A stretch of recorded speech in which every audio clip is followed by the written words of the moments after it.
Welcome to new TV Telugu.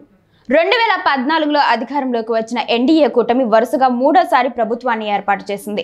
ఈ క్రమంలో నరేంద్ర మోదీ వరుసగా హ్యాట్రిక్ సాధించి ప్రధానిగా బాధ్యతలు చేపట్టారు. ఈ నేపథ్యంలో మరో ఘనత సాధించబోతున్నాడు. గురువారం నాడు జరిగే 15 ఆగస్టు వేడుకలతో వరుసగా 11వసారి జెండాను ఎగురవేసిన ప్రధానిగా నెహ్రూ తర్వాత నరేంద్ర మోదీ ఈ రికార్డు సృష్టించనున్నారు. ప్రధాని నరేంద్ర మోదీ మరో అరుదైన ఘనత సాధించనున్నారు. ఇప్పటికే వరుసగా ప్రధాని బాధ్యతలు చేపట్టిన మోదీ భారత తొలి ప్రధాని జవహర్ లాల్ నెహ్రూ రికార్డ్ ఒకదాన్ని మోడీ టచ్ చేయబోతున్నారు. ఈ క్రమంలో ఈ స్వాతంత్ర దినోత్సవం సందర్భంగా నరేంద్ర మోడీ ఈ రికార్డును అందుకోనున్నారు. ఎర్రకోటపై ఇప్పటి వరకు 10 సార్లు జెండాను ఎగరవేసిన ప్రధాని మోదీ ఇప్పుడు 11వసారి జాతీయ జెండాను ఎగరవేయనున్నారు. అనంతరం ఎర్రకోటలో 11వసారి దేశ ప్రజలను ఉద్దేశించి ప్రధాని మోదీ ప్రసంగించనున్నారు. అయితే దేశ తొలి ప్రధాని పండిత్ జవహర్ లాల్ నెహ్రూ తర్వాత అలాంటి ఘనత సాధించిన మూడో ప్రధానిగా నరేంద్ర మోదీ రికార్డు సృష్టించనున్నారు.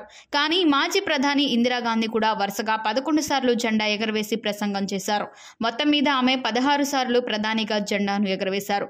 ఎర్రకోటలో జరిగే స్వాతంత్ర దినోత్సవ వేడుకలకు ఈసారి దేశవ్యాప్తంగా 18,000 మందికి పైగా హాజరవుతారని కేంద్ర ప్రభుత్వ వర్గాలు తెలిపాయి. ఎర్రకోట వేదికగా జరిగే స్వాతంత్ర దినోత్సవ వేడుకలకు సామాన్యులు, పేదలు, మహిళలు, యువత, రైతులను ప్రత్యేకంగా ఆహ్వానించనున్నట్లు సమాచారం. ఆహ్వానితుల జాబితాను కేంద్ర ప్రభుత్వ అధికారులు ఇప్పటికే సిద్ధం చేస్తున్నట్లు సంబంధిత వర్గాలు తెలిపాయి. ఇటీవల ముగిసిన ప్యారిస్ ఒలింపిక్స్ 2024లో పాల్గొన్న భారత క్రీడాకారుల బృందాన్ని కూడా ఈ వేడుకలకు ఆహ్వానించాలని కేంద్రం యోచిస్తుందని సంబంధిత వర్గాలు తెలిపాయి.